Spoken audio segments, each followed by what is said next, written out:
Have you ever walked into a place and felt like it was watching you? Like the walls themselves were alive and the shadows were just waiting to pull you in? Tonight, I'll tell you the story of a woman who stayed at a forgotten hotel, a place that doesn't exist on any map. A place that should have been left to rot. It was supposed to be a fresh start for her, a chance to escape the chaos of her life. But some places, they don't let you leave. This is not just a story. It's a warning. Listen closely, because the darkness she faced that night still lingers. The hotel stood at the edge of a dense forest, its name long faded from the sign above its entrance. The locals called it the Forgotten Hotel, and they avoided it like the plague.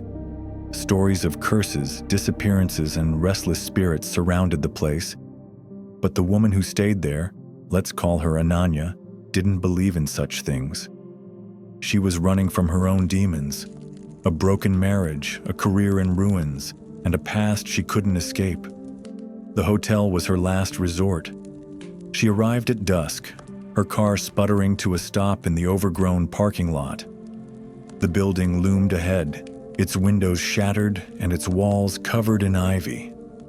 The air was thick with the scent of damp earth and incense, and the sky was painted in hues of orange and purple. The caretaker, an old man with a hunched back and eyes that seemed to look right through her, greeted her at the door. "You shouldn't be here," he said, his voice barely above a whisper. But she ignored him. She had nowhere else to go. The lobby was dimly lit, the air heavy with the smell of mildew and old wood. The caretaker handed her a key to room 108. "Don't open the closet," he warned before shuffling away.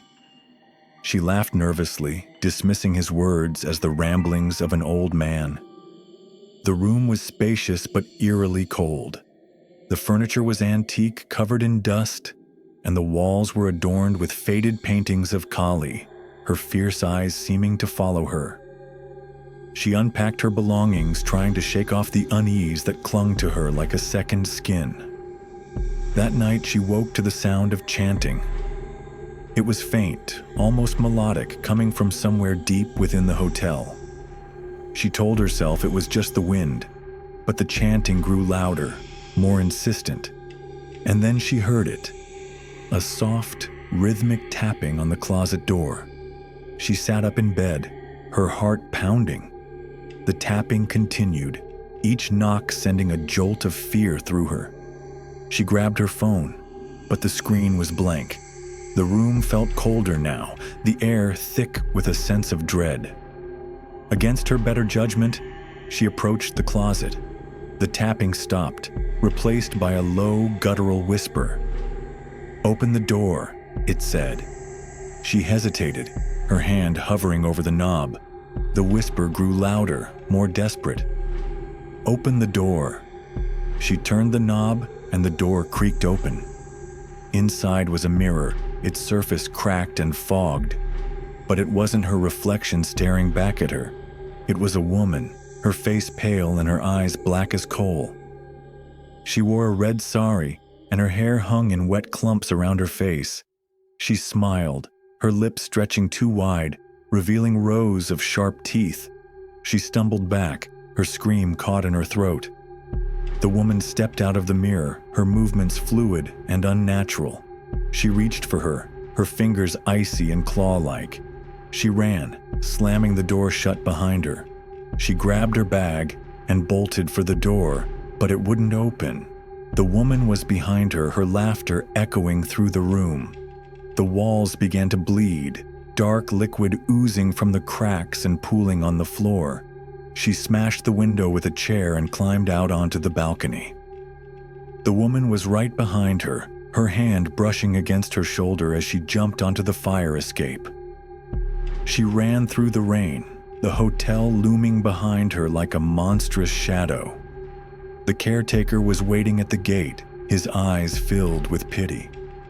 "I warned you," he said. "She never lets anyone go." She made it out of the hotel, but she was not the same. The woman, her name was Mira, had been a guest at the hotel decades ago. She had been betrayed and murdered, her spirit bound to the hotel by a curse. She was searching for someone to take her place, and Ananya had almost been her victim. She still hears her voice sometimes, whispering in the dark. And she sees her in her dreams, her black eyes staring at her, her smile too wide, too sharp. So if you ever find yourself at the gates of a forgotten hotel, turn back. Don't let the past lure you in, because some doors once opened can never be closed, and some shadows, they never let go.